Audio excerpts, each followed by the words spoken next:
Hello, and welcome to the Kitty Cat Lane. My name is Lane, and I like to draw. In fact, I'd go so far as to say that I'm a bit of an artist.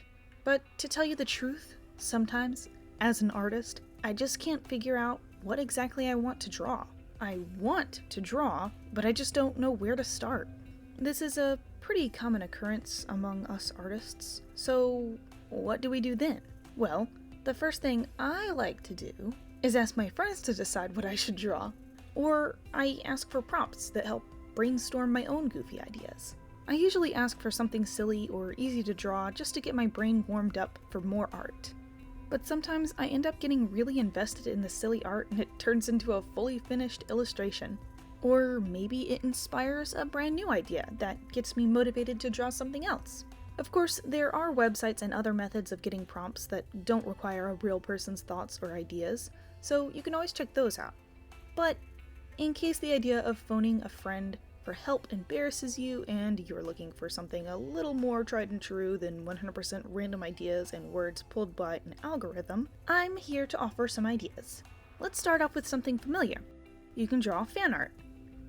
Draw characters from your favorite series or your friend's favorite series, but do it in your style. Use references to get the details accurate enough to be recognizable, but do your best to recreate the character how you would draw your own characters.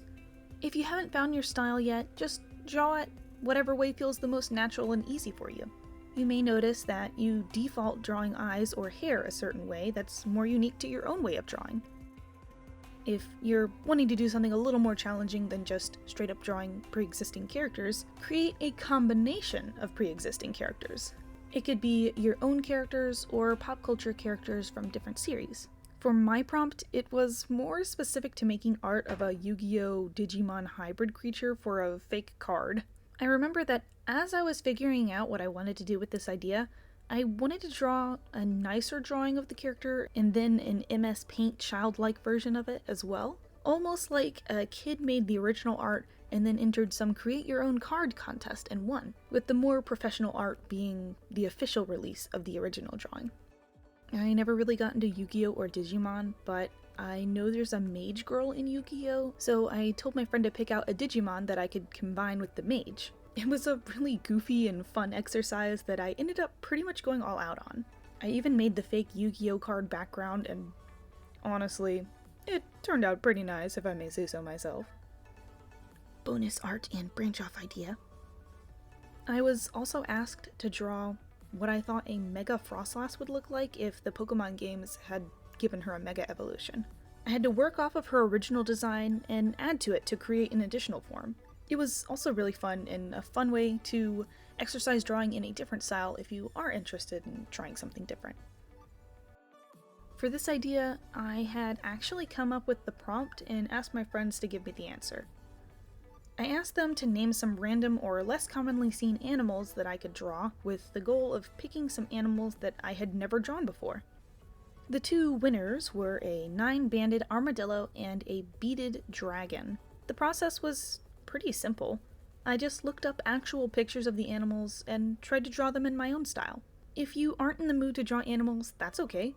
You could still do the same prompt with any other thing you haven't drawn before. Ask for or pick an object, person, or place that you've never tried to draw before, and draw your interpretation of it. Bonus art idea and example. Create another funny hybrid with animals. Here's my Snorgy.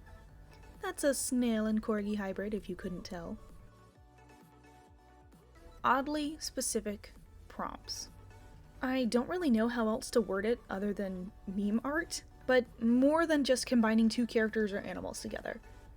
It can be the first thing that pops into your head, or go from one person to another asking for one thing to throw together into your drawing. It's kind of like the Gartic phone game, but without the time pressure and in whatever drawing medium you prefer to use. It's so easy to get wrapped up in your own art and taking it so seriously that it becomes more like a chore and less of a fun way to spend your time. Of course, if drawing is your job, you may have to draw things that aren't as fun for you. But it's always a good idea to take some time and make something for your own entertainment. One of my friends even made a list of oddly specific things that I could draw whenever I don't know what to draw. Some of the things on the list are just silly ideas and scenarios for our original characters, and some of them are just drawing moments from our D&D campaigns. But then we move on to the part of the list where we have things like Godzilla munching on a gingerbread house, and a dragon working at State Farm in customer service, and the Pokemon Rayquaza, but in a dress.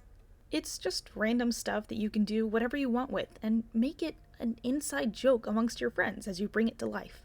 I have some really funny, odd, and even some unsettling art that I did with some of these prompts. Some cute ones, however, are iguana eating pretzel and dipping it in cheese, wearing a shirt that says, "I love pretzels." Thick Marshall from Animal Crossing. My friend's character in a gummy shark costume. And many, many, many more silly drawings. I know that there are tons of exercises and ways to draw even when you don't know what to draw. But these methods worked best for me. So I thought I'd share them with you all, so you can possibly give them a try next time you're feeling a little stumped on what to draw. So, thank you all so much for taking a walk down the kitty cat lane with me. If you liked my silly art prompts or have any ideas of your own silly art prompts, please let me know in the comments. I hope you all have a wonderful rest of your day, and here's the secret kitty of the day. Bye!